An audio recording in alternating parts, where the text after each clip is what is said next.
बुलेटिनची सुरुवात आपण एका मोठ्या बातमीने करतोय। नवी मुंबईमध्ये 1 कोटीची रोकड जप्त करण्यात आली आहे। वाशी सेक्टर 28 मधली ही घटना आहे। क्राईम ब्रांचने शुक्रवारी रात्री ही कारवाई केल्याचं आता पुढे आलंय। स्कोडा गाडीतून 1 कोटी रोकड जप्त करण्यात आली आहे। बांधकाम व्यावसायिकाची ही रोकड असल्याची माहिती आता उघड झाली आहे आणि जुना नोटा बदलण्यासाठी घेऊन जात असल्याचा संशय व्यक्त केला जातोय।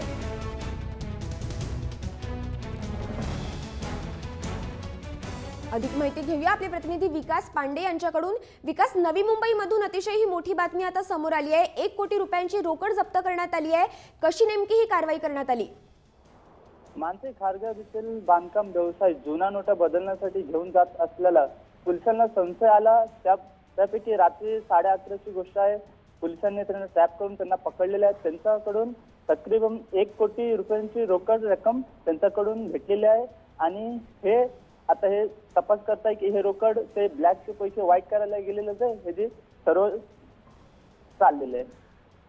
धन्यवाद विकास, दिलेल्या सविस्तर माहितीबद्दल। तर नवी मुंबईमधून ही महत्त्वाची आणि मोठी बातमी समोर येते आहे। 1 कोटीची रोकड नवी मुंबईमध्ये जप्त करण्यात आली आहे आणि नोटा बदलून घेण्यासाठी ही रोकड नेत असल्याचा संशयही आता व्यक्त करण्यात येतोय। वाशी सेक्टर 28 मधली ही घटना आहे।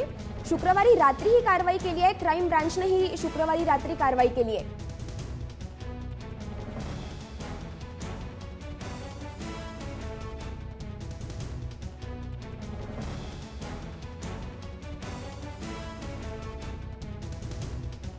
तर नवी मुंबईतल्या वाशी सेक्टर 28 मधनं ही मोठी बातमी समोर येते आहे। 1 कोटीची रोकड जप्त करण्यात आली आहे। स्कोडा गाडीमधून ही रोकड नेण्यात येत होती। वाशी सेक्टर 28 मधली ही घटना आहे। एका व्यावसायिकाची ही रोकड असल्याचं सांगण्यात येत आहे। शुक्रवारी रात्री क्राईम ब्रांचने ही कारवाई केली आहे।